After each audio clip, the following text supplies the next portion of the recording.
Hi. So today we're going to be talking about how to deal with bad managers. But the first question is, how do you know when you have a bad manager? For me, I feel bad management are like people that micromanage. I think you've hired me for a job. You said, these are your responsibilities. Why are you policing me? Why are you watching over my shoulder? Like, if you're going to watch me do it, you might as well do it yourself.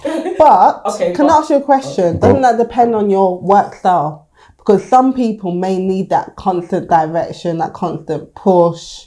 Do you think that is more of a personal thing that you personally don't like to be micromanaged? Some people might be okay with it. Some people may not see it as micromanaging. May just see it as, oh, my boss cares about my work and they want to check No, that. you can't. I feel that once I passed that 2-3 months within the position, like, I no longer need you to double check all of my work. Yeah. Because it's taking you the same time it took me to do it for you to check it. And it's taking me longer that I have to write a report on the work that I just did. And so you're slowing down my productivity by creating scenarios where I'm doing my work twice or whatever it is. If my work is poor, tell me it's poor. If I need to improve it, then put a schedule in place so I can improve. It's counterproductive to have meetings about a meeting and like, okay, let's have a meeting before you had that other meeting. So if I have to have a meeting with you every time I'm about to have a meeting, then you don't trust me to do the role. It's too much. You've put me in place for a reason. Let me do my job. And if I fail, correct me. I really dislike micromanagement. Yeah, because I think there's got to be flexibility, right? You you can't be on top of somebody and let every move, because there's no way they're ever going to learn in that job to take more responsibility on, because you're never allowing them to roll with what they have, right? So I think micromanagement, yeah, I agree with you, that's one. But I think on the other end of the spectrum, you have managers that they don't give you any direction. Right. They just say, this is what needs to be done, go forth. And it's like, huh? Now, I think if you're in a role where you've done it for like, I don't know, years, and it's just like, fine, they don't even need to give you that direction actually, because they don't even need to tell you what to do, because you already know what to do. Yeah. But now, if you're in a role that's ever changing, it's very complex, etc., or it's a new role, it's extremely hard when you have a manager that just doesn't set any framework or any kind of objectives around what they want you to achieve. It could be as little as, oh, they tell you to go and do a project and they don't give you any contact points and you've never dealt with those people in the firm before. Okay, so for both of you, so you talked about micromanagement, you talked about lack of direction. Give me advice. Like, what should I do if I've been micromanager or haven't got? Do you know what? I feel for me, I feel the advice is very similar. It's like, in what I would kind of ask of my management is, here are the things that I need to be successful. Okay. I outline you from the beginning, so I need to know, okay, what are the aims, what are we trying to achieve? 6 months down the line, what do you want us to say about this thing that we're working on? And then work backwards and say, I need these contact points to be successful. And I'll write them down. I'll explain clearly all the things that I need. And then I will expect you, and then on a certain time, let's check in a week. Let's check in a month, and then let's kind of set cadence of. So I would want you to set me up for success, and then move out of the way. Okay, I like that. I like it from my example. I love it from my example, because that way you're forcing the manager to have to create that framework for you and give the direction that you need. But if you have a micromanager, right, and you start saying, this is what I need, etc., I think on one end of the spectrum, I think it's good, because maybe it will give that manager that confidence that actually I can let this person roll with it, right? But then if you have a manager that by their very nature, they are a micromanager, no matter what you say, they're going to probably still say, push back. But I think with what you said, at least you've taken a bit of control of that situation, because you started saying, oh, actually, let's have these periodic meetings, etc. And if the manager does push back in that regard, at least you know, to some extent, they know where you're coming from and what you're asking, and you're working towards that, because eventually they probably will be like, okay, yeah, we can do it. We can move to every 2 weeks or updates, etc. So I like what you said. I do like what you said. I was just going to say, I'm not saying that this is advice. I won't advise you to do it. But I remember when I had a micromanager and I just started ignoring him. I just couldn't, I'm not saying that you should take this advice, yeah. What do you mean by you started ignoring him? What did that look like? So essentially, what he would do, he would give me a task, like, oh, can you do this? Yeah. 20 minutes later, what's the progress on it? But number one, you haven't given me a timeline or deadline of when it is, so I'm not gonna do it right now.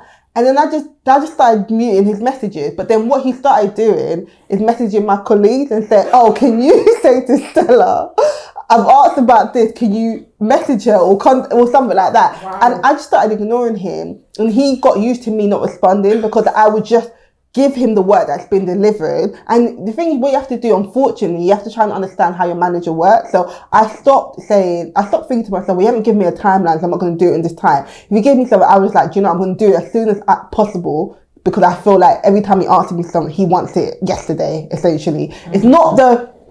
It's not the best way, but I think one of the things you need to try and understand how your manager works. Because unfortunately, as you were saying, is that some people are micromanagers by nature. So even if you set these things in place and you ask these things, it's still within their nature. So you have to understand how they work and see what way you have to change the way you work. Unfortunately, you have to change the way you work.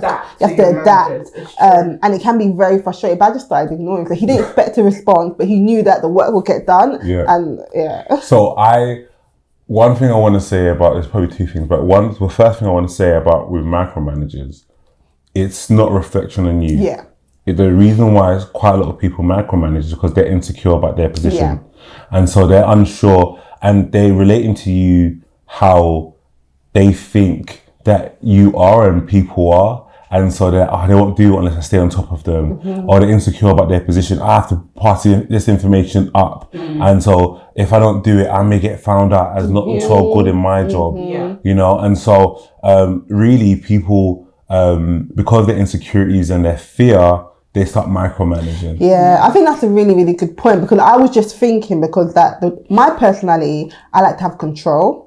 So I always have to check myself when I'm managing people to make sure that I'm not micromanaging, because it's like element of you wanting to know everything that's going on. But I think But you do, as a manager, you should know. Yeah, you should know what's going on, but it's the method in which you do it. Yeah, so like, as you were saying before, having a meeting about a meeting, it may just be sending me a write-up. What's the bullet point? What's the feedback? And also sometimes take advantage of the situation. I didn't intentionally do this, but I was working on a very, very busy project with a manager that used to micromanage. And the reason why he micromanaged was because, as you said, he didn't have control over things. There was so much things. It was very fast paced, so he didn't really know what was going on. So he would go into meetings and then he would message us like, oh, you have to do this right now. We're panicking. But it's just because he didn't know everything. So I had to cover for him one day. And I know that I don't know everything. So I just got the leads that were heads of those sections, told them to come to the meeting and say their piece, so that I didn't have to go back and be messaging people. And then what happened was we got really good feedback from the FD, and he said, do you know what, I want the meeting to go like this going forward. So that took pressure off my manager. So sometimes try and understand some of the pressure points, if you're that type of personality, that type of person, and see how you can alleviate that. Not everyone will take that in the right way though, but I'm just saying that was just something that happened in one of my jobs. And I think in the example that I gave about having a manager doesn't really give much direction, you end up having to manage upwards. It really is about that. You have to know what is comfortable for you and what you need. And typically with those managers, they're probably very laid back characters, and because they're laid back, they probably won't mind if you go up to them and say, oh, I need to know all of this. I need to know what you want to achieve in the next 6 months. I need to know the objectives. They probably won't mind. So just have that conversation. Don't internalize it. It's better to just express what you need to those managers, and they're probably going to give you it. It's just they need that prompt. Can I ask a question just quickly, guys? Yeah. What do you not do have you ever had lazy managers? So they take the credit for all your work. Or is this a new episode? Is this a different episode? Do we go into it now? what quick things can you not say? Can you not both sides? A lazy manager, for me personally, is a godsend. I was gonna say that's an opportunity for me. Yeah, I like what you both said. Because for me, it's you're lazy, right? So I'm doing that work. Mm-hmm. If I'm honest with you, because I'm always looking towards what I'm going to do next. I'm just thinking, okay, let me do it. It's fine. I get the experience. If you get all the accolades, that's up to you. Yeah. Because my long-term objective probably isn't to stay under you. Okay, I like that. Yeah. So let me do it. Let me take it. Let me do it. Let me gain confidence. Let me add it to my CV, and let me go and move on and get a job that pays more than you get now. That's do you know what? I love what you said, because I always remember being in a situation. I haven't had the best manager, sorry.